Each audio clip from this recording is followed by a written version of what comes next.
The North American model of wildlife conservation is the greatest conservation model in the world.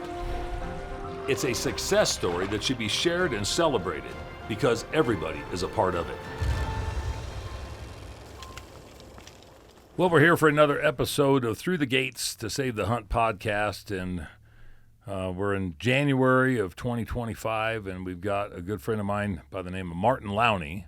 Martin is a former employee, a recently retired employee of USDA Wildlife Services. We're going to have a good conversation about a lot of things wildlife related. Martin has lived in the state of Colorado for quite some time, but you've traveled around the country the majority of your career. So, Martin, introduce yourself and kind of give a little bit of background of who you are and what Wildlife Services is and your expertise to the landscape of wildlife management in the state of Colorado. I'll do that, Dan, and thank you very much for the invitation. It's great to be here with you. So I started my passion for wildlife back in the 1970s. I went to the University of Massachusetts in Amherst, the western part of the state of Massachusetts, got a degree, met a great professor. He says, you got to go to school in different parts of the United States. You got to travel the United States to get these broad experiences. I listened to him.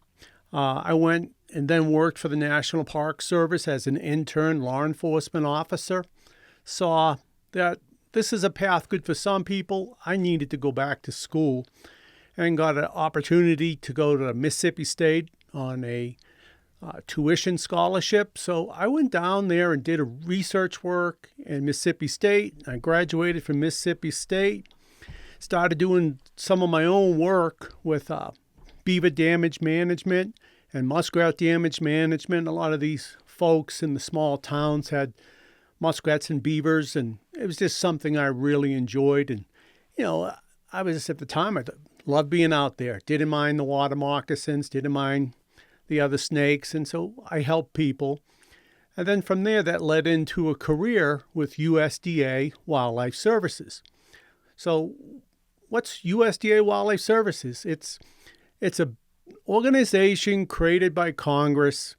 It traces back to the 1880s, and it really became active and big in the western United States in the 19 teens. And the original goal was to help agriculture, to help livestock producers deal with wolves, lion, bear predation, coyote predation. So that was the original focus. And from there, the program grew. In the middle part of the last century, it got a lot of work into rodents. And then the program diversified, in which we were directed sometimes by Congress, sometimes by governors and states to get involved in, hey, can you help us at airports? Can you help recover endangered species? And it's because the agency is a service organization, very different than other government agencies. It's an agency with no legal authority to tell anyone anything. Everything's through negotiation. Everything is bringing just the facts to the table and finding what works with the landowner, what works with the local government, what works, and how can you maybe help an environmental organization achieve their goal to recover threatened bird species on barrier islands. So it's something that really made sense to me. So when I started my career in Mississippi back in the mid-1980s, I was working a lot with small communities that had blackbird roosts, and they'd have 200,000 to 1 million blackbirds in these small towns of 1,000 people, 2,000 people. It just smelled of ammonia, worked with those towns, dispersed the birds in the winter, get them out of town. I worked with the aquaculture industry, dealing with mostly cormorants. Sometimes they'd have river otter would get into their catfish ponds. And so a lot of these guys would have, 1,500, 2,000 acres of water raising catfish. It was a new American industry. And then I did a lot of work with beaver. In the Deep South, very rich in water, very rich in beaver.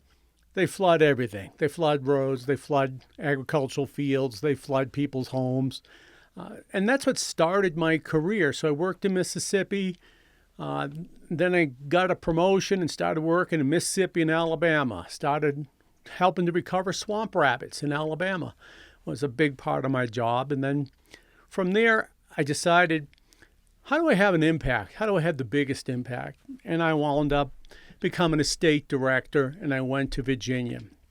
This let me work with state and federal agencies at a higher level, and then eventually with some of the environmental groups like the Nature Conservancy, and start having an impact on how can I manage wildlife damage? How can I recover species? How can I help agriculture? And at this time, coyotes first came into Virginia, 1978, 1979. It was the expansion of coyotes eastward and down from the Great Lakes. Totally new.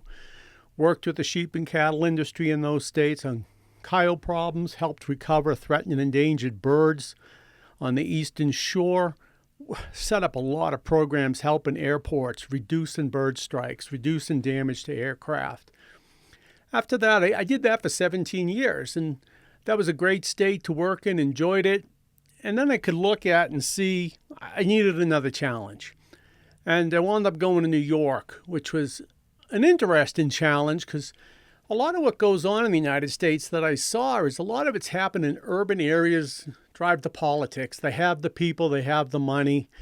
And I was trying to figure out, how can you work with urban areas? And I started working with New York City. It's our largest urban area in the United States. There's 8 million people living in the city. You had the suburbs, there's 14 million people. And people don't realize how much wildlife there is in New York City. The equivalent is in Colorado, we have open space. New York City has parks. They have 2,000 acres here, 8,000 acres there. And then you have smaller parks, like along the Hudson. They're just little thin strips, but they're overrun with deer.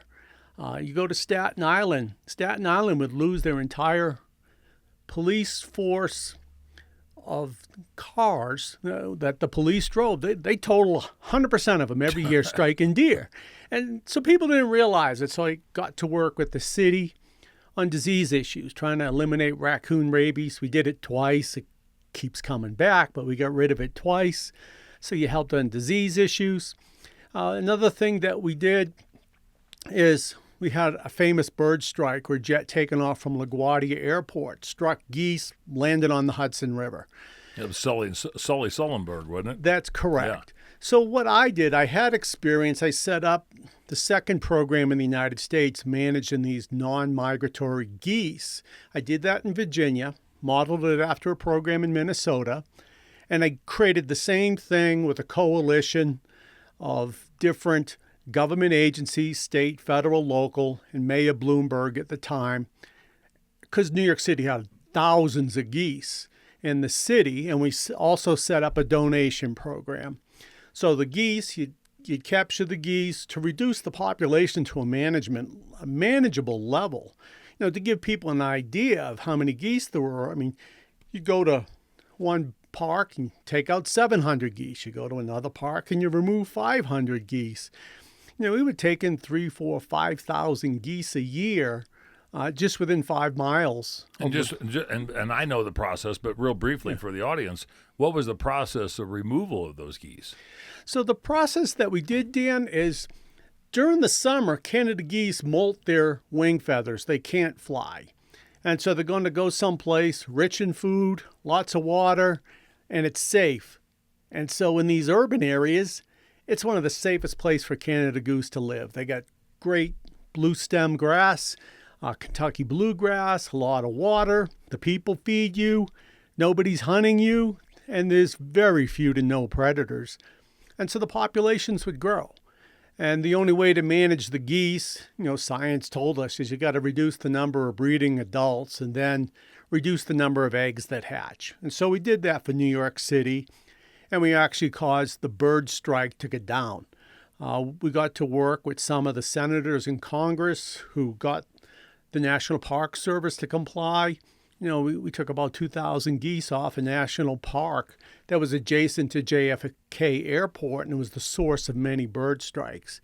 So that was incredibly successful. It was a good learning experience. I also got to work in Minnesota on wolves. And so I spent 2 summers and falls in Minnesota, got to learn a lot about wolves and how ranchers deal with them, and then just how wolves affect people. I think part of what's being missed here in Colorado is just the stress of my livestock's out here. Are they going to be alive in the morning? And these ranchers just worry about the animals. They worry themselves sick, especially when there's so little you can legally do as a rancher or a farmer. We can talk about that later, but that's the biggest problem with wolf management. I saw it up there. One thing we could do is there was a regulation that allowed USDA Wildlife Services to manage wolves depredating livestock in the state of Minnesota. And so we did that for agriculture in Minnesota. So I got to work on many different ranchers. So that was a great learning experience earlier in my career. And after doing that, I wanted to come out west. I wanted to return, I guess, to an experience I had back in the early 80s when I worked at the National Park Service. I worked at Yellowstone National Park. That was a great experience to learn about working with people, to learn about wildlife, and just like, I guess, the political power of that park, just because so many people come there and love it. And I came to Colorado, same repeat of my earlier career. I got to work with agriculture, a large part of agriculture. Enjoyed working with the livestock producers here in Colorado. Had a goose issue here. I had a goose issue here. Made a mayor famous with his peers. We enjoyed working with the city of Denver. They had all these geese, and their constituency in the city of Denver, they were complaining, we can't use our parks. We want to use our parks. We can't play soccer. We can't have picnics because it was just filthy with goose droppings. And so we worked with the city of Denver, and we worked with a couple food banks at which we would start working with the city of Denver and get them to paint a picture where you want to end up. And it was like, well, we want people to use our parks. We want people to be happy. Can you do something productive with the geese? And so that's the way the program started. And it reduced the number of geese on the city parks. And the geese wound up going to charity. And then that fed a lot of people. Fed a lot of people. And so that was a very popular program. And it's continued where the city's been able to manage, hey, don't feed the geese. And they've been doing an egg oiling program, and they've been able to meet their goals for the last couple of years. And that's great. It was a win-win. We took a lot of geese out of the city of Denver. And then from there, we expanded up the I-25 corridor and down south of the I-25 corridor. Kind of the same thing, just smaller problems. With Canada geese, the ones that don't migrate, you have to manage them. They're going to live in the cities. They're not going to really get hunted. They stay in the cities. Life is good in the cities. So that was a program created there. We also work at a lot of the airports in Colorado. Same thing. Prevent bird strikes. Prevent strikes from deer, antelope. And people don't think about a lot of that either. They don't think about, you've got this vast open space like Denver International Airport. There's a lot of wildlife out there in the surrounding area. And while it might be high fenced, that wildlife sometimes gets in. But if it's flying wildlife, they don't have to worry about the high fence. Correct. The flying wildlife do not have to worry about fences at all. And, it's a challenge to manage it. Denver's a great example. We're building reservoirs around Denver for all the growing human population. Well, all these reservoirs attract tens of thousands of Canada geese in the winter, as well as some other goose species. And you wind up with some bird strikes. You got to manage it. Another thing that happened in the last 20 years is we in the United States realized what we were doing to our bald eagle population with pesticides. Those were banned in 1972. The organochlorines are no longer in the food chain. And now eagles were laying eggs that were staying viable and hatching. We have a tremendous bald eagle population throughout Colorado now. It's creating some challenges. Eagles are a majestic bird, but they're like the biggest, baddest guy. Just designated as the national bird Yeah. after many years of kind of sitting on the shelf as a representative of a national bird, but Biden just did that. Yep, that's right. And it's nice to have them back. But, we're going to learn how to live with them. And they're going to be a challenge because eagles are pretty bold. They don't really have enemies. And they do silly things like they sit on the center line of runways. They get hit by jets. They cause a lot of damage because they're a big bird. Now all of our major river systems in western Colorado have them. And they like eating lambs. They like eating kid goats. And so it's turning into quite a problem for wool producers. And then the other thing that's going on is we still have our golden eagles, which has been here, and they're kind of holding their own, and they're still having to compete with bald eagles. But it's just going to make things, I guess, more interesting for us as humans to get to watch and enjoy these two bird species. Well, I think too. I mean, looking at the vast amount of wildlife and the landscape that you've had to deal in. I mean, Virginia is a lot different than Minnesota, and Minnesota's a lot different than Colorado. Yeah. But the wildlife itself is different. But the human dimension side is quite different, and depending on who has to live with what. You've dealt with prairie dogs.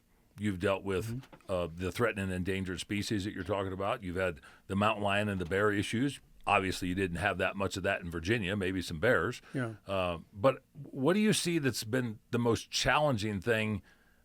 You worked for USDA Wildlife Services for what, 37 years? I worked for 37 years. 34 of it, I was a state director. So I was managing and running programs and doing it in collaboration with other state and federal agencies. So what's been, in your perspective, 34, 37 years of the biggest challenges of what it used to be to what it is now, just straight across the board? The biggest challenge in Colorado is there's a couple things going on simultaneously. The first thing that's really exciting about the Western United States is there's still ecosystems that are kind of partially functioning. You don't have a lot of non-native wildlife, non-native plants. It's kind of neat seeing that. The other thing is when you work as a state director is you try to figure out big picture, what's important to the citizens of the state. In Colorado, what's important is the outdoors. People love outdoor recreation. They like wildlife for many different reasons. You have to respect that. And you have to figure out, okay, if I got to solve a problem, how can I create a win-win out of this, or not maybe, or find a way to explain why you maybe reducing the number of these native species? Why are you altering habitat? So you got to figure that out. And then this state's population is just growing and growing. And the politics of the people, because of their value systems, is evolving so fast. It's becoming hard to figure out, okay, what's important? What do I have to, when I go and meet with this group in Colorado Springs, what do they want to talk about? How do they differ if I go maybe and talk to people in Adams County? And, we actually had things like that. We had to do some work in Adams County. What's important? These people want to restore native prairie. Okay. And it's prairie dogs are the problem. And so it's like, okay, we got to figure out how to design this program. And we brought in experts on restoring prairie, and they said, you got to reduce the prairie dogs or eliminate them for 3 years. Let the native prairie come back, and then put the prairie dogs back, or just leave them alone. They'll come back. But native vegetation can survive. Whereas if you go to Colorado Springs, it's like they're trying to build like mad down there, and they're more interested in housing. And so you're trying to figure out, okay, why can't we relocate prairie dogs? Where are we going to send them? Do you really need to kill them? And then you wind up maybe talking about plague and other diseases. So there's different ways to sell things. And this state became a challenge because there's so many issues. And it's all towards people generally love wildlife in Colorado, but it's just evolving and changing so fast. Maybe what you could do 10 years ago, it's like to explain, hey, yeah, we're going to go out and eliminate this 100 acres of prairie dogs. And say, well, you're going to do what? And why? And so you had, you have to spend a lot more time explaining why. The thing that was interesting about working in New York City when I did the work with Canada geese, I had already done a similar program in Virginia, and Virginians really cared about the geese, and they had a strong dislike because of the mess. And then when I went to New York City, I figured, well, they're urban people. There's not much wildlife here. They're going to love the geese. And I was wrong. They didn't care. They were just nonchalant. You would get rid of them. Go to a park. No, they didn't care. Oh, they didn't care. They just one way or the didn't other. care. You'd go to a park, and it's like, okay, and there'd be people like, what are you doing? You tell them, it's like, I'm going to go catch these 500 geese, and we're doing it to reduce the risk of aviation strikes. Okay, that's fine, but there's 3 Peking ducks over there, George, Henry, and Margaret. Leave them alone. I have no authority to touch them. The Pekings stay, and the people just do their business. And so, again, it comes back to what's important to the people. And for the people in New York City, a lot of times it was these domestic birds people released on the parks, whereas the Canada geese, they just didn't care. And then they found out the birds were being donated to feed people in need in New York City, and they loved it. They thought it was the greatest thing, and they just forgot the message that we're trying to prevent bird strikes. I mean, we had a plane crash in the river because of a bird strike, struck a goose. Let's be good, proactive managers. We'll have some geese here, but we're not going to have the thousands that we had. And so that's been some of the challenges. This has been a fun state. It's just a lot of things evolving real fast, and I can see that affects the other wildlife agencies. I see how it's affected the private sector. Something else that was really interesting for me is how few nuisance wildlife control operators were here in Colorado. Me being one of them. You being one of them. And that's kind of how we met almost 9 years ago. Yep. But I was just surprised at how few there were. I thought there would have been more. One of the Through the Gates and the CRWM sponsors has been the Salida Gun Shop at Salida, Colorado. If you haven't stopped by to see Adam or Josiah and see the selection and the quality of goods and the experience that Salida Gun Shop provides, you're missing out. For more information, go to SalidaGunshop.com for a positive experience for all levels of firearm ownership. We'd also like to thank Salida Gun Shop for supporting our efforts in helping to defeat Proposition 127. Salida Gun Shop really stepped up in a remarkable manner to where they help provide all levels of continuity and collaboration to the industry. Make sure that you check out SalidaGunshop.com, and for a little bit of a gimmick of what Salida Gun Shop did, you can also look and see the patches that were created especially for our victory on 127. Make sure you check out SalidaGunshop.com. Stop in to see Adam or Josiah when you're in the neck of the woods, and look for the experience of a lifetime when it comes to firearms ownership. Every state has a state wildlife agency, and many of the ones I worked with have a many of the ones I worked with had a wildlife management focus. And so you'd say, well, what do you mean? Well, the other example would be a law enforcement focus. So many of them used to focus on just how much wildlife we have, what are the issues. So in the eastern United States, a lot of it was wildlife damage, wildlife conflicts, creating recreational opportunity, which sounds similar to Colorado, but give you an example. When I would buy my hunting license in Virginia, you'd get 6 deer tags. And then they'd tell you, it's like, for $10, you keep coming back, we'll give you 2 more. And it's because they were trying to manage an overabundant deer population. The same thing with raccoons. I know you're a trapper and just like to get some of you guys to understand when we worked with helping trying to manage predators on shorebirds.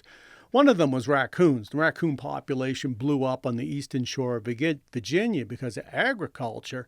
And so I got to work with 2 trappers. They moved down from New York. They wanted to trap. And in the first month, they caught 500 raccoons. They were just like, we're done. We're overwhelmed. It's like, why is there so many? And so the state would do everything possible to help people manage deer. whether you did hunting, you had your own permits, setting up hunting clubs so landowners could make money and reduce the number of deer. So that was the focus. And everyone you met and worked that I worked with, everyone had a master's degree or a PhD. And so now I work with Colorado, a little different. Everyone I work with has a law enforcement commission. Everyone's got a gun. And the benefits of it were some of these people were really good at working with the public because, you're an officer. You're going to talk to people. You have to do it. So that was like some of the differences. And then sometimes I try to talk science to some of the officers. And just because of different education, I had to go maybe talk to other people. And I learned that. So it was just a learning experience for me. And also, I think it has a bearing on, kind of like the conflict between ranchers and CPW, where I think, we need to reevaluate how you're communicating with ranchers. That's, something that we can talk about is. But some of that, and I think that this gets in, not to put words in your mouth, but the changing demographics of society and how they view wildlife because they're so taken back from it. But then the political side of stuff that comes into because of the changing demographics that some politicians listen to the squeaky wheel, but the squeaky wheel might not necessarily be speaking in the best interest of wildlife and wildlife management. And more often than not, it's darn sure not speaking on behalf of sportsmen and women about the funding model. Yeah. And so would you agree that in the last 20 years that politics has started to play a bigger and bigger role, specifically in the western United States, on the perception of wildlife management and what should be done, as we're talking about Colorado right now, and what should be done and how that should play out? That's changed dramatically in the last 2 decades, has it not? It has. It changed actually nationwide. So the change that happened in the East, it started out as very similar to what's going on in Colorado today. Then what happened was deer became overabundant. People started getting Lyme disease. Then we had Canada geese, became overabundant. And then people couldn't use their parks. Then we had raccoons, they became overabundant. And kids would get the parasite, it was a bacillus. And so the urban people finally had their ox gored. And they wanted something done. We're not there in the West. You're right. We've seen what's happened in California trying to outlaw everything that rural people do, whether it's managing damage or hunting. You saw ballot initiatives in Oregon and Washington. Then you saw New Mexico passing laws to modify or ban trapping. And a lot of it's changing demographics. And some of it is these national animal rights groups have kind of figured out, hey, how can we use state laws against sportsmen, which supports our goals, helps us raise money, builds membership. They've been really great at it.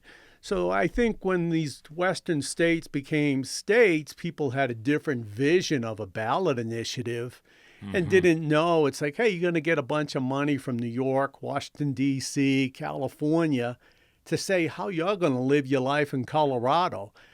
I would guess that was never envisioned. And so that's something that's also changed us.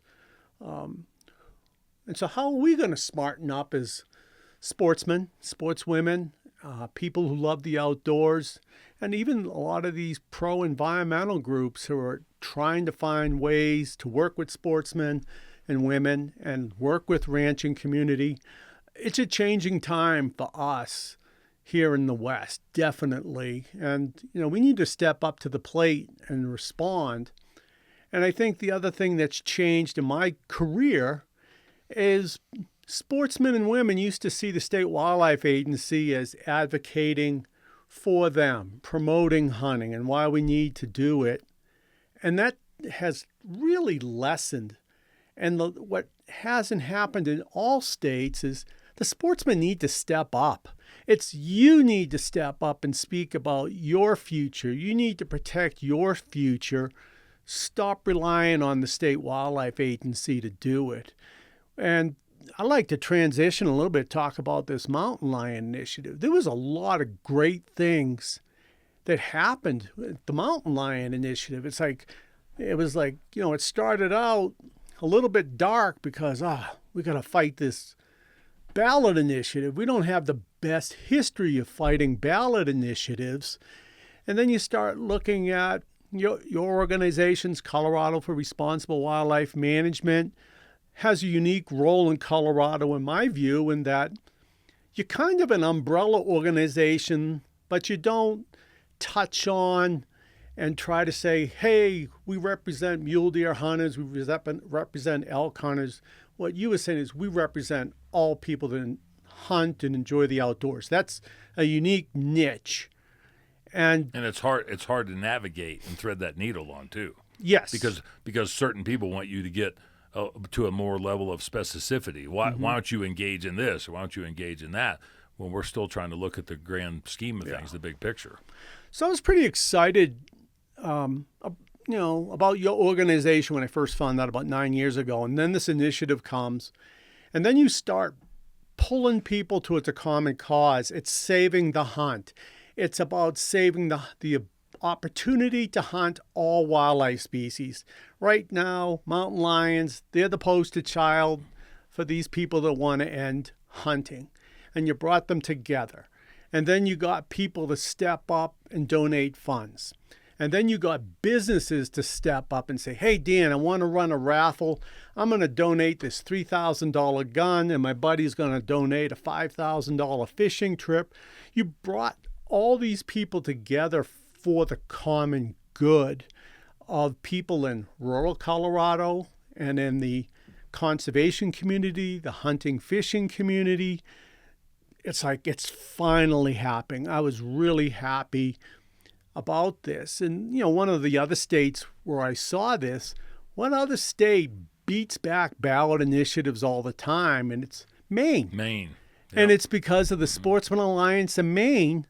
It sort of serves in a similar role as your organization did. And I felt like that's the best model I've seen. Another good model, I had a great friend in Virginia. He was the director of Virginia Department of Game and Inland Fisheries. He ran a very well-run state wildlife agency. And because of that, the legislature respected him. They had a very different ballot initiative process where it had to go through the legislature on 2 different successive sessions before the people would vote on it. And so he could manage that really well, and he was just phenomenal at reading the tea leaves and seeing what's the public interested in. What does the state agency have to do to meet the needs of this group, the animal welfare group, the urban group? And he just kept stopping conflicts and kept getting people to work together. That's the other option. That's hard to do. States are all different. And so here we have a model that worked great in Maine. I think it worked great here. It worked really great. And now the next step is, okay, we stopped this. We got people working together. Where do we go from here? How do we manage the future so that we have hunting and fishing in Colorado? And that's probably the big question that's in front of us. How do we keep maintaining the future? Especially, and not to interrupt, but especially when you have ulterior motives and agendas by specific user groups or specific observing groups or specific political agendas that are trying to manipulate the process to their way of thinking, not to anything from the other side. And these type of conversations, I honestly believe we could get into and drink whiskey and eat pancakes at the same time, because they don't happen overnight. But to fix it and to try to hold the things at bay don't happen overnight either. What we were able to do on 127 is something to where, and I was going to ask you, in your recollection, have you seen anything in your 37 years or in your complete adult life that there was ever a ballot initiative to introduce a threatened or endangered species into a state that then would not have the ability for the agency to be able to fully manage that species that they had no control on actually bringing in? And I think I know the answer. No, the answer is no. No. That was very disappointing that it happened. It was disappointing that the state wildlife agency wasn't listened to. And, we had some great meetings, and, you like to go back and look at things because one of the guys with Defenders of Wildlife explained why he did it and pushed this. And he was one of the leaders because he felt like he was ignored. And it was just interesting talking to him about it. And it's like, I had to say, do you realize the people you associated yourself with? I mean, there was some other people that were very supportive of bringing wolves in, but I remember them dressed in animal suits and just acting irresponsible and childish at commission meetings. It didn't help his cause. And, so it made him step back and think about it. But, the wheels are in motion. Then you had the Rocky Mountain Wolf Group, and, they had a whole different motive. And the other thing that's just been really disappointing as a federal wildlife biologist is just watching how the Endangered Species Act has been twisted around and just turned into a money-making... It's like a giant sausage-making session. Yeah, and it just makes money for certain groups. And then I get to watch other biologists be really frustrated because they constantly get sued, they lose. And then they lose on technicalities, and they pay huge amounts of money in legal fees to these groups that want wolves introduced. They don't want grizzly bears. A lot of that is from the Equal Access to Justice Act. A lot of that is through the amount of outside money that comes to do, like what you talked about, inside state stuff. Yeah. There's a lot of money in state, but there's a lot of money out of state to turn around and do these things as well. That's correct. And the agency itself, the managing agency, has to do what the will of the people determined through the ballot, but they can't really necessarily do what's right. Whether they want to or not, their hands are tied on some level of maybe it's overreach, maybe it's undermining, maybe it's manipulation, or whatever it might be. Yeah. You know better than most people, Yeah. and not to turn around and air everybody's dirty laundry, but this has not been an even playing field from the start. Oh, no, it hasn't. What makes wildlife management work in a state is, first of all, everyone's got to accept this state and federal law managing wildlife, then this state and federal law managing all the other tools involved. You may say, like, what tools? And it's like, if you're going to use a repellent to keep wildlife from eating gardens, that's a different agency. That's the Environmental Protection Agency. Maybe you want to use a vaccine to vaccinate deer so they don't reproduce as much. Well, then it used to be you had to bring in the Food and Drug Administration. Now that's been transferred back to EPA. This is not easy doing this. And then sometimes you got to go get the state health department and bring them in. And at times in my career, you're bringing the Federal Highway Administration over deer vehicle collisions.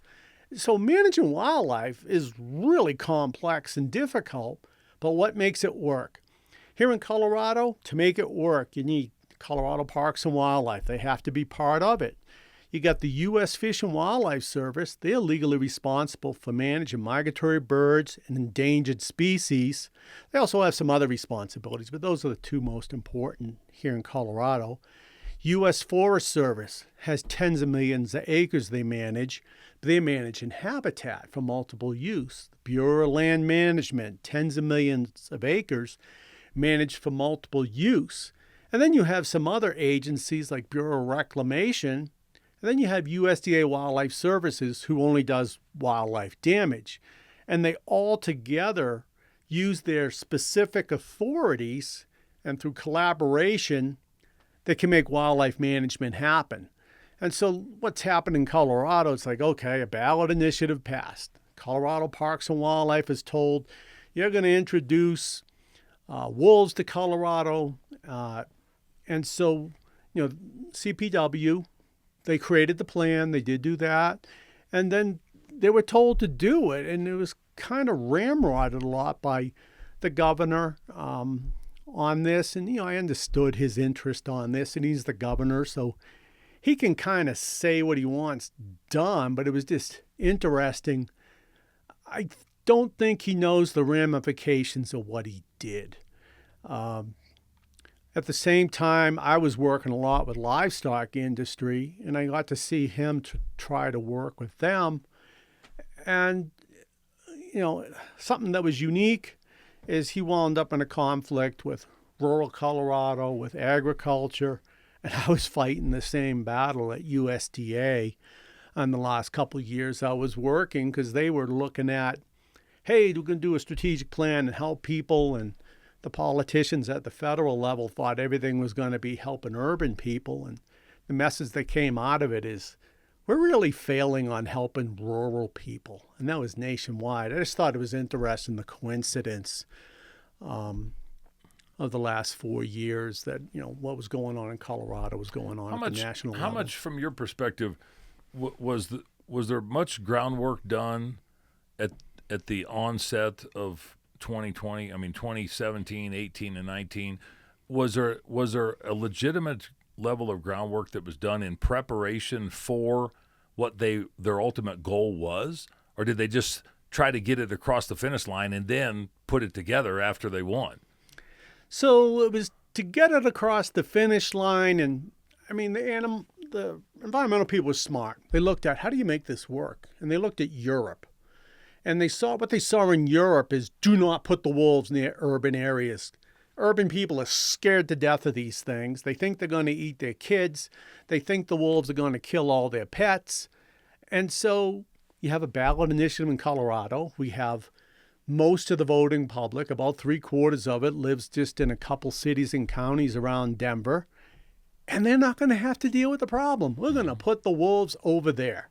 On somebody else's problem. On someone else's land, someone else's property.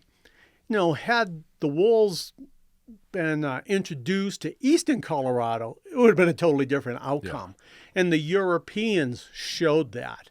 So the people that did the ballot initiative for wolf reintroduction, they were smart in that they did that. Was it fair? No, it wasn't fair. It wasn't right.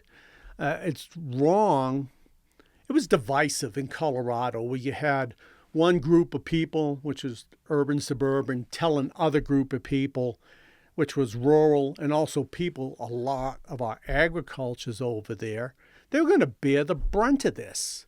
That was wrong. The other thing, I think the people in urban Colorado didn't understand is, how much was this going to cost? That information was kind of suppressed. Mm-hmm.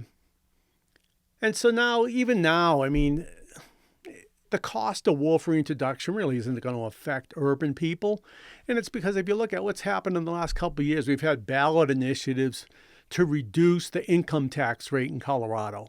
And so the impact's not going to be there. I mean, the people won't see it. It's not like you're going to pay an extra $100 or something to cover the $5 million introduction cost every year.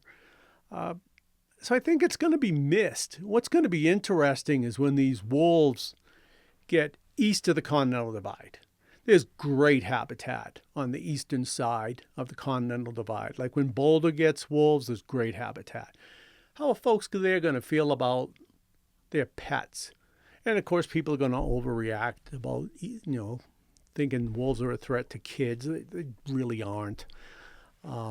There's other areas like up in Larimer County, Weld County, and then there's some great areas down in southeast Colorado that is going to have wolves. And I think that'll change the dynamics, but we may be talking 10 or 20 years down the road before people in eastern Colorado get to deal with it. And, by then there'll be new political leaders. Maybe a change in philosophy depending on what happens. And I think, and we're going to continue to dig deep into this conversation, but I think from my perspective, of having something to do on Proposition 127, mm-hmm. that whether it was buyer's remorse, or maybe it was an more educated public, or maybe it was just a concern about mountain lions, maybe it was just ballot box biology, that's why we won, a combination of all of that, by 10.5 points. Yeah. Whereas the wolf deal was much more close. And there wasn't as much of an education campaign, and there wasn't as much of an opposition that went out like there was on the mountain lion deal. Yeah. But I think that the general public, at least the ones that we interacted with, they were concerned about the science side of it. And what they didn't see on the wolf deal was science. They saw a more public opinion by out-of-state money to come in and try to impose something on the state. And even though they might have voted for it in 2020, they reflected on that and looked back at what they did in 2020 and made the opposite decision for 2024 on the lion deal. So I have an interesting view on this, and this is Monday morning quarterbacking on my part. The wolf reintroduction, a lot of the organized opposition, it was the agriculture community opposing wolves. There was a lot of effort to try to bring in the guiding community. Some guides were interested and not much happening. Got a little bit of the governments in western Colorado interested. So it had a different energy level to try to oppose it. And then I got to meet a few of the pollsters working for the agriculture community, and they had a view of what needed to be done and how to run it. And then what was different is then we had 127 come along to ban hunting mountain lions. And I'm thinking the animal activists didn't expect this. They were probably expecting something low-key like what they saw from agriculture. Instead, what they ran into is they really upset the hunting community. And then the response of the hunting community brought in some other people that were pro-wildlife management. There's a lot of good environmental groups, such as the Nature Conservancy, who I've worked with, and they're pro-wildlife management. They want it managed by science. And so when your organization started bringing in those groups, it changed the dynamics. And then you started raising all this money. Now you had money to message.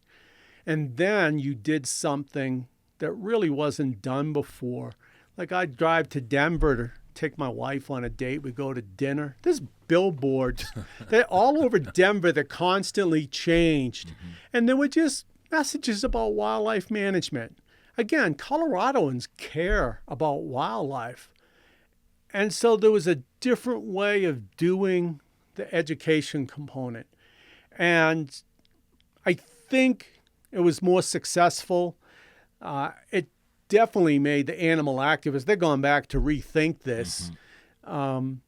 Over the history of ballot initiatives in all these states, frequently when hunters and other conservationists get riled up, get involved, and they start putting a whole lot of money into it and time, the ballot initiatives go down in failure. And so that's why I'm saying, how do we continue this level of energy and interest? Because I think these people are going to come back. Oh, yeah. Or are you going to find a way to stop them? If you've ever wanted to experience the outdoors, you need to experience Davis Tent. Davis Tent's been building the best quality canvas tents for over 50 years. Top quality materials, experience out in the field, and top quality customer service is what defines Davis Tent. From standard size tents to cowboy teepees and innovative designs, Davis Tent has you covered. When most hunters are ready for a canvas tent, they need guidance and advice. Call Davis Tent anytime for no stress, no pressure experience, learning more about canvas tents. One thing hunters enjoy about working with Davis Tent is the ease of buying a hunting package, a total hunting package, including a barrel stove and other essentials. Davis Tent makes world-class panniers using either the amazing iron cloth material or 1,000 denier cordura.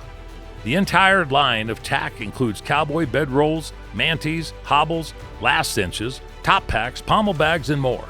Davis Tent has tons of gear for wall tent camping and hunting, and from the world-class big boy cot and sleeping pad to flies and floors, stove fans, solar lights, and a host of tent organizers, make sure you choose Davis Tent.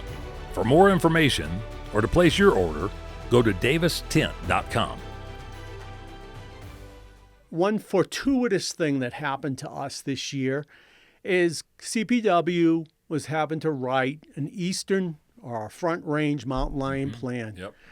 And it allowed the opportunity for political leaders and commission members to ask questions of CPW, and CPW had to answer them. And they could answer them in a way to talk about mountain lions on the front range. And then a commission member could say, well, how does that compare to the West Slope?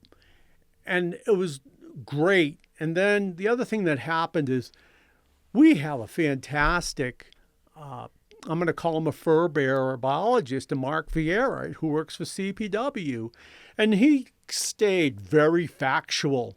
And it was a public record, and the public got to see that's a professional wildlife biologist.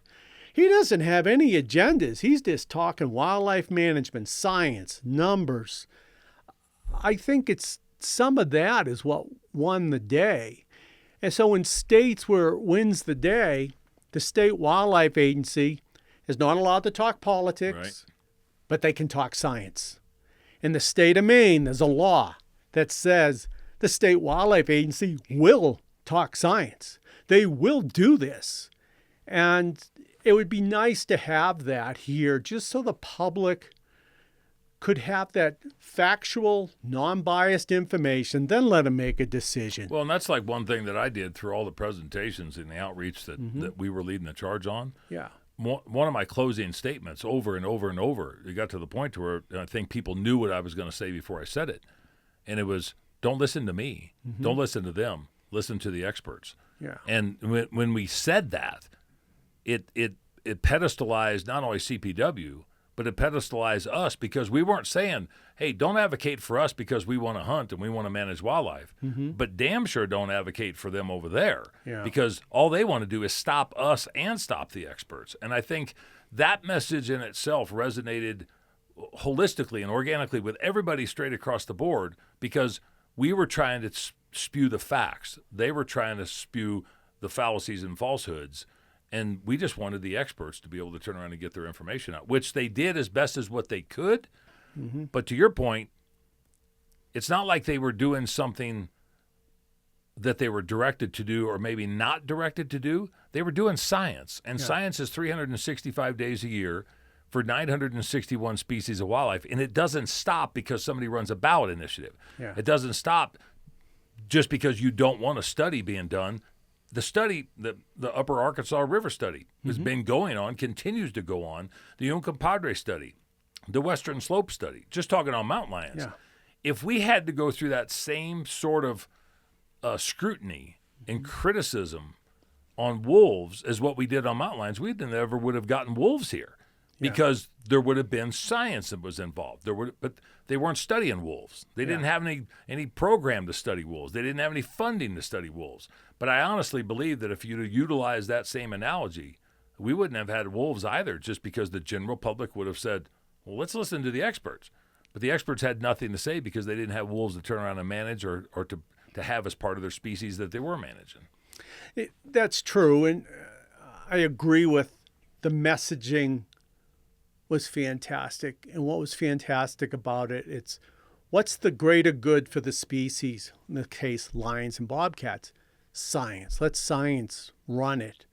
Let science, the unbiased science, tell us how to manage lions and bobcats. That was great because you didn't have different hunting advocacy groups say, hey, I'm a houndsman. You need to let me hunt lions because I maybe enjoy spending time with family and friends, and maybe I help out some livestock producers. I mean, that's an important message. But the bigger message, let's let science tell us how to do this instead of people's opinions. Exactly. Some people I talk to ask me about it because they really didn't know. And I'd say it's like, let me ask you a question. Who's the best football team in the NFL? Denver Broncos? Yeah, damn right, Denver Broncos. It's like, because you're the homeboy. You think they're great. And, you and I could go to another city and ask the people in Boston, and they're going to say New England Patriots. And it's like it's self-serving when you start doing that. And that was the beauty of this ballot initiative. It's like, hey, science is important. These wildlife species is important. Let's let CPW manage them. the chips fall where they fall. If CPW says we got to do something different so we can have a healthy lion population, okay, we're going to do it. If CPW says, hey, we can maybe do something more, maybe we want to now harvest lions, let's say more on the front range, okay, we can do that. And it's driven by science. It's driven by someone, in this case CPW.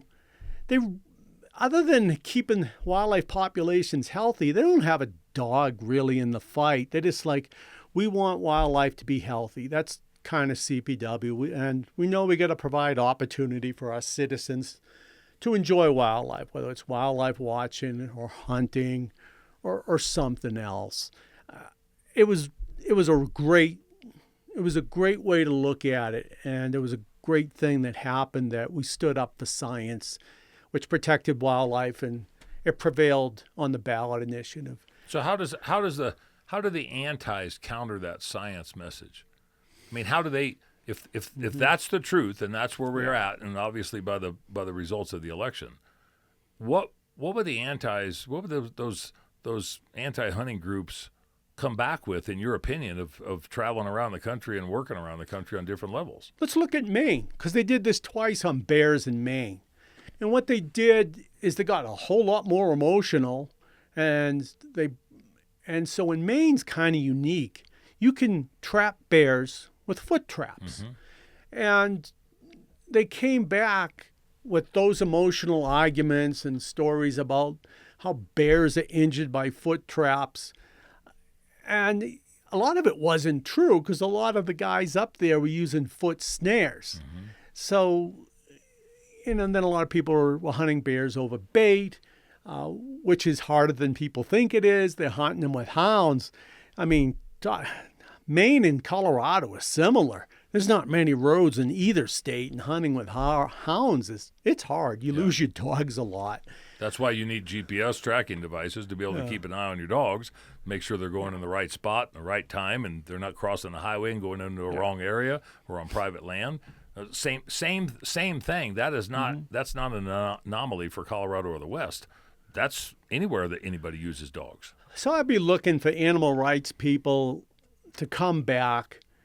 If lions are still the vehicle, how can they make this more emotional? How can I see them doing something like that? Or are they going to find another photogenic animal species that they can somehow get people emotionally wrapped up in wanting to do something? They're going to be looking for an angle that way. They're going to be doing polling to try to figure it out. And so they can come back. And then I think that behooves the hunting community and the environmental community and people who are pro-wildlife management, start evaluating, do you want to keep doing this, or do you want to find another way? Or is there a way to prevent this from happening? And what some states have found out is their state wildlife agency, if they can speak, don't take a side, but speak about the facts about managing species A. What can we do? What's the pros and cons? What do they contribute to society? What do they contribute to the environment? That frequently stops ballot initiatives. Mm-hmm. The problem is when you get political leaders that say, we're going to make the wildlife agency go sit down and sit on their hands and say nothing. And I think that's a huge disservice, because wildlife is a public resource. And we in the United States said we're going to put state wildlife agencies in charge of managing wildlife for us, the citizens. And then we have some political leaders in states say, nope, we're not going to let the state wildlife agency talk, even though they're the ones that represent the interest of the people. Mm-hmm. I think that's just a real shame. I think every state should have this.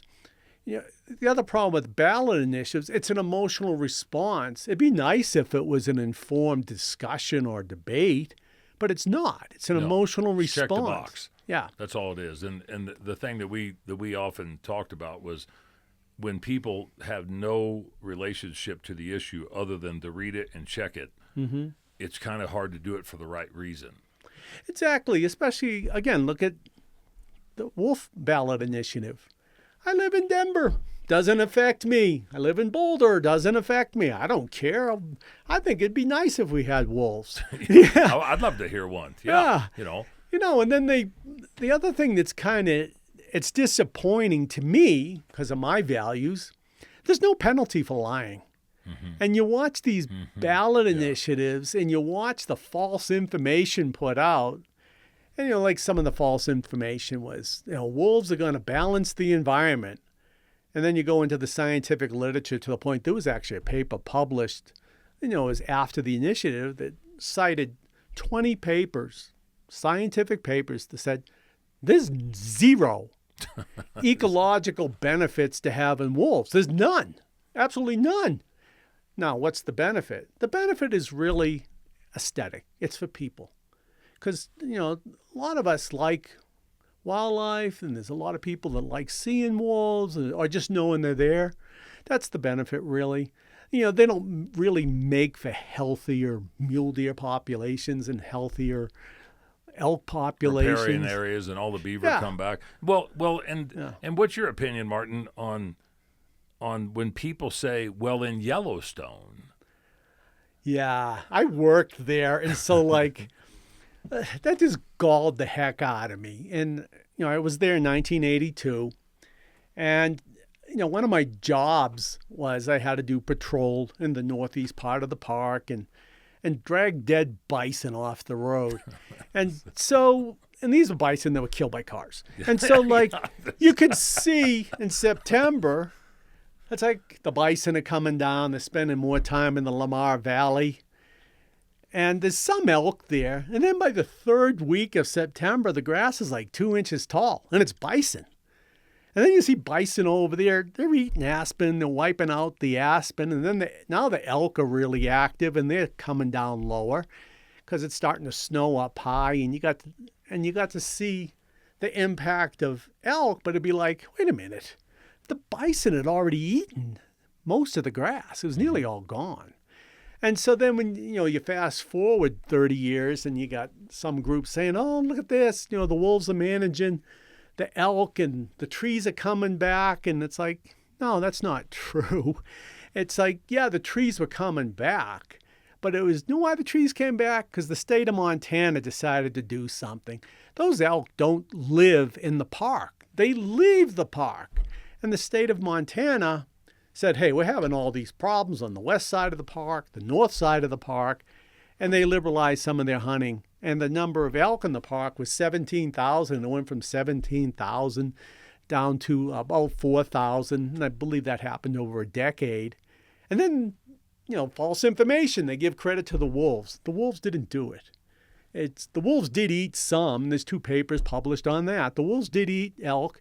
They didn't cause a population decline in the elk. It was hunting by man. And outside of the park. Outside of the park that happened. And, and here we are. We're still dealing with the same problem with the bison in the park, in which Yellowstone really hasn't dealt with that problem other than, they do allow hunting on the northern border where, a lot of people are upset with that. So it's a good segue, and I know that we could jump around on this stuff from here to Kingdom Come. Yeah. But this legislative session that starts on January 8th, there will be a bill introduced to make bison a wild game, big game animal, along with a dual status with domesticated. What's your opinion from a backdoor observation of what you've seen? Yeah. And for animals that are coming across the border to automatically have some sort of a designation that wouldn't be specific to that geographical area, but to the entire state. Yeah. How would that go into what we're having to deal with on all of these other ballot initiatives or these pieces of legislation? Because doesn't seem like that they're trying to circumvent the managing agency, the Colorado Parks and Wildlife, for a special interest or a special concern that will then in turn probably hogtie or handcuff Colorado Parks and Wildlife in some degree. I guess when I looked at that, and my staff, I had them start looking into it because I was kind of curious because I was listening to a guy at the commission meeting talking about these bison. What I learned is a lot of there's two populations of bison in Utah. One population, it's on the Ute Indian Reservation in Utah. And the bison belong to the Utes, their property that belong to the Utes. And then there's another population where I was told that Utah Department of Natural Resources and Wildlife worked with the Utes and they established a population of bison. So we have two populations of bison in Utah, and one of them was crossing, I believe it was the Green River to come into Colorado because of poor fencing. And so I'm like, this doesn't seem right. Yeah, the bisons came over and people who own ranches, they're trying to raise livestock, would have to deal with it. And so like at the time, it's like they found out there's no laws protecting these things. And so you got to see, okay, people are, harvesting the bison. Then I got to go to Utah to help a wool grower who I worked a lot with in Colorado, and we were doing a lot of experimentation with Kangal guard dogs to protect livestock against black bears, lions, and then wolves. And she wound up having one of those herds of bison came on her wintering grounds. And it was just amazing to watch what they do. It was only 100 bison because we went and followed them around. And she would lose all of her forage in a small, there were small basins, they're only 500-600 acres. And she would lose all the forage. It's like, I got nothing to feed my sheep here. They're gone. And so it brings up the question, it's like, all right, if we're going to have bison in Colorado when they're wild, what are you going to do to compensate the ranchers now? Because you just created another problem. I mean, a bison's a big animal. It's a 2,000-pound animal. And to watch what they did on this ranch in one basin in just, it was 2 days. And to eat all that forage, it's another one of those things, like you said, is like, how are we going to deal with this? It really would be helpful if the legislature maybe talks to Utah, talks to CPW, listens to CPW. Talks to the Department of Ag. Yeah. Bring in some of the ranches that have been dealing with this in Rio Blanco County and some of the ranches who then go into Utah and have to deal with this. It sounds wonderful again, but if you live in Rio Blanco County or Mesa County, or maybe take your livestock over to eastern Utah, no one's paying you. You're supporting wildlife, and bison they're majestic animals, but they're huge. Yeah. They eat a lot of food. You're gonna have a huge impact on these ranchers, and that's on the same properties, maybe not all of it, but where you have the wild horses, where you have wintering elk, where you've got sheep production, where you've got cattle production, where you're going to eventually have wolves in some capacity. Yeah. And it's, if you take all of that management away from the agency that's not allowed to do it, and I'm not just specifically talking about Colorado. Yeah. These type of things happen in Nevada and Arizona and Montana and Idaho and North Dakota, to where the agency that's managing the bulk of the wildlife resources, if it doesn't have full control to worry about all of the wildlife resources, everything else is going to suffer in some capacity. Yeah. Am I right? You are. When I first came here, I got to meet a CPW regional manager. He gave me a lot to think about. His name was Ron Velarde. And he explained a lot about why they have certain programs in CPW. And he said, I learned a lesson, Martin. He said, I got to watch New Mexico basically tell the ranchers to go pound sand when it came to dealing with wildlife conflicts. So that's a social component of managing wildlife. And then those ranchers were able to just kill the deer and the elk down there to protect their land, their resources, their food, their livestock. We want to find a balance here in Colorado, is what he told me. We have to be responsible to people that own these private lands, which are frequently, the winter habitat for the wildlife. They also provide the home for the wildlife. So if you want to go wildlife watching, a lot of it's private lands. That's the easiest place to watch wildlife. It's really abundant. There's a huge diversity because the private lands are usually the better habitat, rich in water, different tree species, shrub species, grass species. I think you need to be cognizant of the people who own the land because they provide the habitat for the wildlife. And you better listen to them. We don't want to put people in a negative place where they start looking at, how do I do this to save my business? Like in New Mexico, when they shot the deer and the elk. And I think Ron Velarde, that was a good lesson he gave me. I think there's a lesson there for all of us. Wildlife is a public resource. You got to be looking at, how does this affect my state? Why not you take all the bison and put them on the eastern plains? I mean, it'd be the same thing. It'd be a problem. All those guys trying to raise corn would be clobbered by the bison. They would just be wiped out. You got to have some thought. And it seems like, I mean, that the words of wisdom that you've gotten from Ron maybe have not been adhered to by the political side of managing Colorado, not managing Colorado's wildlife, because it seems like that you see those comments made by this particular administration at different levels, to where they want to blame the rancher, they want to blame the cattleman, they want to turn around and bastardize or maybe marginalize that agriculture industry. And to your point about the urban-rural divide, that's something that wildlife managers have to deal with regularly, even though they might not be in full control over it, because of, look how many agencies you talked about, look how many land management agencies. But the politics that comes into it doesn't always necessarily look in the best interest of the wildlife or the landowners or the agricultural producers. It seems to be more opinionated and politically driven on so many different levels that it puts these government agencies, who are supposed to be doing the right thing, in direct contrast with each other, and maybe even at each other's throats in some degree. And so I know that you working with Wildlife Services, and I'm going to guide the latter part of this conversation, the memorandum of understanding that you had with the state of Colorado, which you have with many other states around the country, that was particularly in adherence to what Colorado was trying to do for the landowners, the livestock producers, and the wildlife resources themselves. Am I correct? That is correct. So there's also something else that happened in my career. I got to work with politicians all the time. When I started my career, I was encouraged. You act like that was a benefit. You got to work, or you had to work. It was a benefit. And you got to talk to these different politicians. And like the political party part wasn't really that important. And my view now is I could look at these politicians and they had different priorities, but I'm going to call them moderates.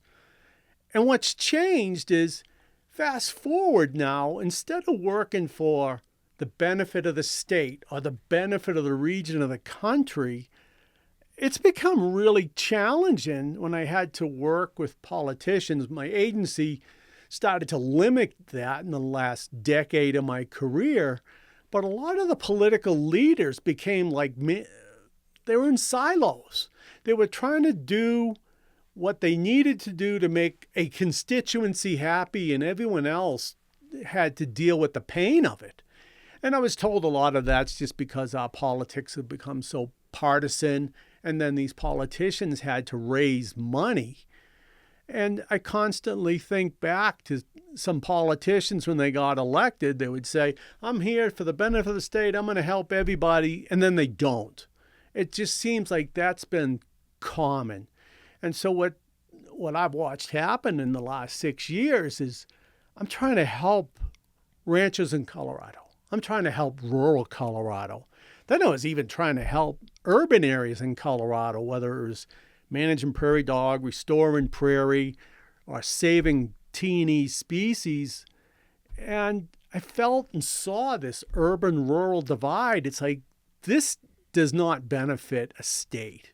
It just doesn't. And then I saw the federal government, put me on a strategic committee, and it's like the committee come back and said, this is what you do to help states or to help regions of the United States. And then our political leaders saying, nah, that doesn't fit our vision, throw it away. And then the federal leaders would do the same thing that we see going on here in Colorado. And so I think we're in a bad place with our political leaders. and it's national, and it's not just this state, it's Mm-hmm. other states as well. I don't know how to get out of that. I'm not a political scientist. We're proud to partner with Minturn Anglers, one of our primary sponsors. Minturn Anglers is Colorado's premier fly shop and guide service for both Denver and the Front Range and the Vail Valley. If you're looking to get geared up for your next outing or looking to spend a day on the river with one of our expert guides, Minturn Anglers is the one-stop shop for all your fly fishing needs. Minturn Anglers is proud to partner with the Coloradans for Responsible Wildlife Management to help protect our fishing and hunting heritage here in Colorado. Use promo code SAVETHEHUNT for 15% off all trips and gear online at minturnanglers.com.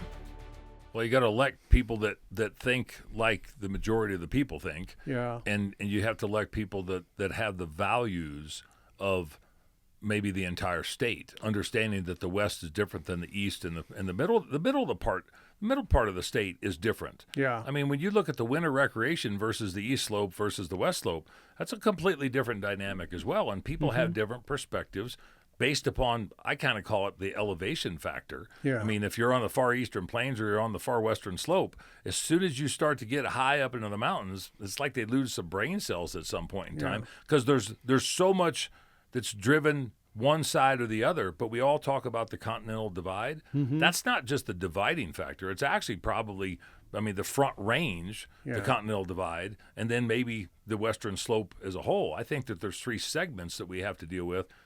But you're starting to see a change in the politicians' mentality. And I really honestly believe that what we did on Proposition 127, and that was also a success on our end and a defeat on the opposition for Ordinance 308 and 309 in Denver, the fur ban and the slaughterhouse ban, that there's a change in mentality that politicians, county politicians, state politicians are starting to maybe pay attention to. Yeah. Because for us to have three victories like that, all related to a food source, and animal welfare or animal rights, or just the ability to be able to hunt, those things had significant commonality. Yeah. And I believe that as we move forward in the next 2 to 4 years in the state of Colorado, you're going to start to see more opposition come from the antis because they want to get what they want to get done. Yeah. But I think you're going to start to see a more realization of the general public to say, look, this is not my wheelhouse. Yeah. I don't want the car mechanic working on my kid's brain tumor. I don't want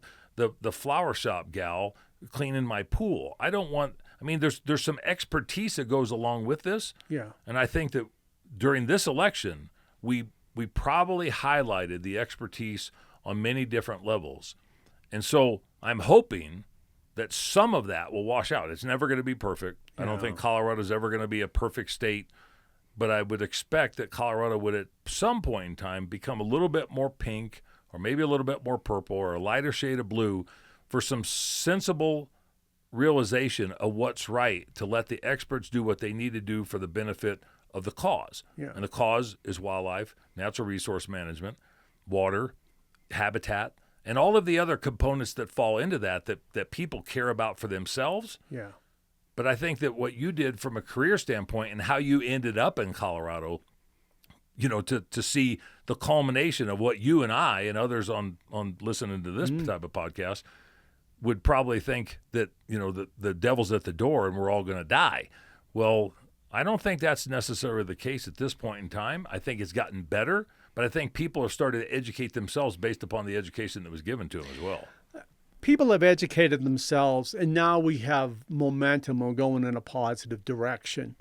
We, as sportsmen, sportswomen, conservationists, environmental people interested in the land in Colorado, we need to keep working together. Education is going to be very important. And the other thing I think that's happened in the last 2 election cycles, I like some of the people that got elected and now legislators. There's some different people that have been really good. You know, I believe it was Senator Roberts, and then I don't remember, Senator Lukens. You know, I enjoyed to get to know them. I got to meet a few others along the I-25 corridor. I got to meet them, and I liked them. I think we have some people that is looking at Colorado and what's in the best interest of Colorado. And I'm excited about that. And then the other thing I get thinking about is I'm a sportsman. I love the outdoors, I like to hunt, fish, hike, and I think about what are we going to do for our people that live in the urban areas that think you and I are an anomaly because we love the outdoors. And there's probably a couple million of us that do love the outdoors in Colorado. Maybe we keep up the billboard campaign. We just got to be thinking, I think, a little bit longer term that what do we do to get our urban brothers and sisters to understand we're part of us, we're the same family, and the family's Colorado. And that's some of the stuff I think about. I also think more practical and legal things, since a lot of my job was politics and law. You were just as much people managers as you were wildlife. Exactly. Conflict managers.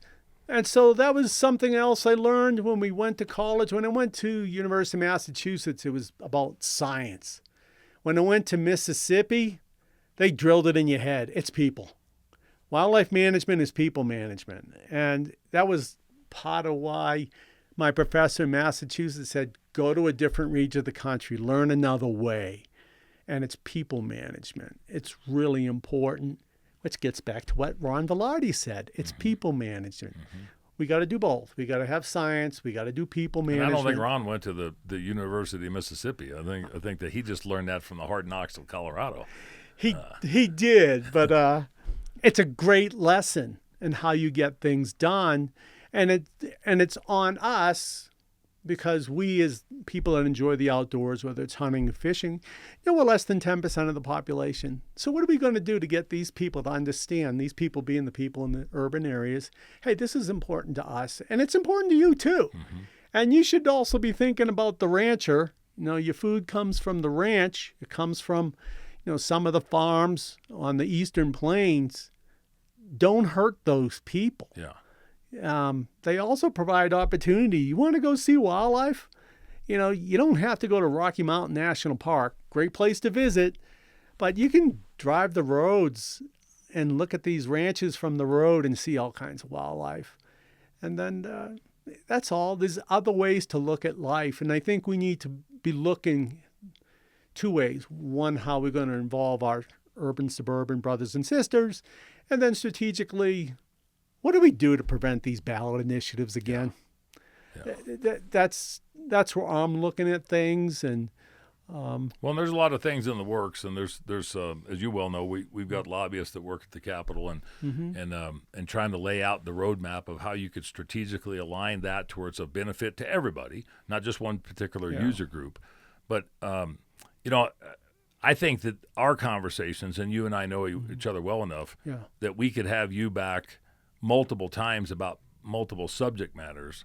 And as Colorado continues to lay out their own roadmap of what they're going to do politically or otherwise, you're more than welcome to come back and participate in our conversations, because I think not only do you have a plethora of knowledge and experience, you've got a perspective that most people don't hear, and they don't look at it from a multifaceted opinion. They look at it from, this is what I think. I don't really care what you think, because of your position and the way you were brought up in your political career, your professional career, that you had to do what was necessary for the demographical area that you were in, for the geographical component. They were all different, from Massachusetts to Virginia to New York to Minnesota, Mississippi, or wherever. Yeah. And I think that Colorado is changing and it's adaptive, but we have to be nimble enough to realize that nimbleness doesn't necessarily mean from January to February. It might mean from January till 5 years from now, depending on the different wildlife resources or the growth in our state. Yeah. So I'd love to have you back on at some point if you're willing. I enjoy this. I enjoy educating people, informing people. I'd like to come back. I enjoy talking about the subject of wildlife. I'm very passionate about it. And anytime, Dan, if you want me to talk about these different subjects, I'll do it. I'm doing some of the same for some of the cattlemen. I still talk to them and, trying to help them out. Again, wolf management it's hard on those people. It's mostly emotional and it's like fear. They care for their livestock and I try to do some things for them that met their needs based on what they told me. And that's why I was a big proponent, and I created a program placing Kangal guard dogs, very large guard dogs developed in Turkey to deter wolves and grizzly bears from killing livestock. Then I developed another program with Colorado Department of Agriculture to help people on the plains with coyotes. We've learned a lot more about coyotes and protecting livestock, and there's a great dog called the Karakachan, which is phenomenal. It reduces coyote predation by over 90% on sheep and goat ranches. And so stuff like that, I just enjoy doing it and helping these people. We have experience with range riders. Right now the state of Colorado is doing it their way, and that's cool.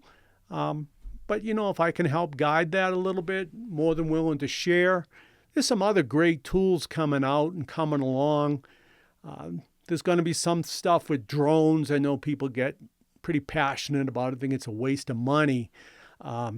Wildlife Services did develop a lot of stuff with drones, and a lot of it was disputing, a lot of things advocated, like keep your livestock in a tight group. The wolves won't attack them. That's false. We get video of wolves walking into the cattle and trying to kill them when they're in a tight group.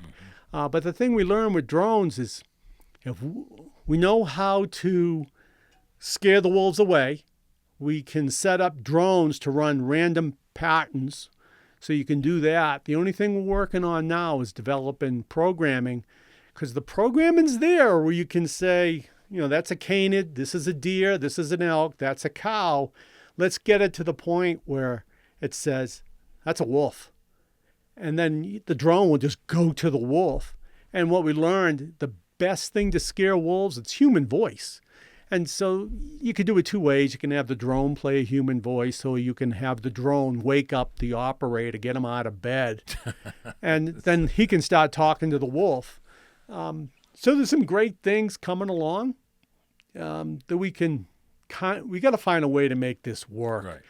For ranchers. The other thing that's really hard, everyone keeps comparing wildlife and wolves in Colorado to Montana. We got to stop doing that.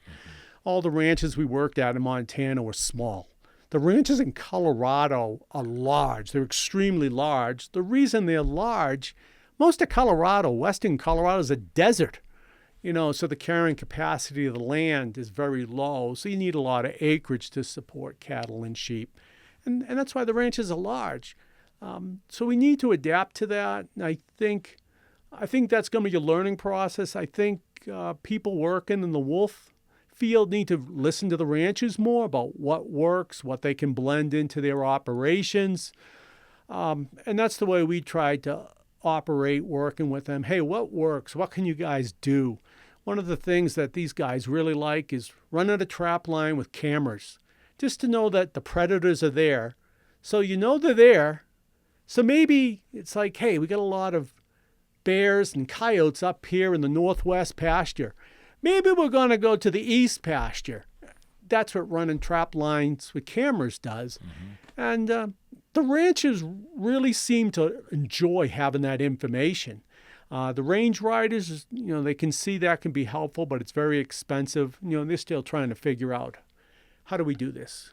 There was a lot of promises made about money coming from environmental groups. Let's see if it happens. And the other thing is, there's been money in the past that's come through USDA, Wildlife Services, as cost share money. And for whatever reasons, these different ag groups really haven't been lobbying for that in the last 20 years. I don't know why, but it's just something out there they can think about. It's the same thing for the people who work with black-footed ferrets. Wildlife Services, by law, has to do research on diseases, and yet I've met with them and said, why don't you get the money and you can have the research division? It's here in Colorado.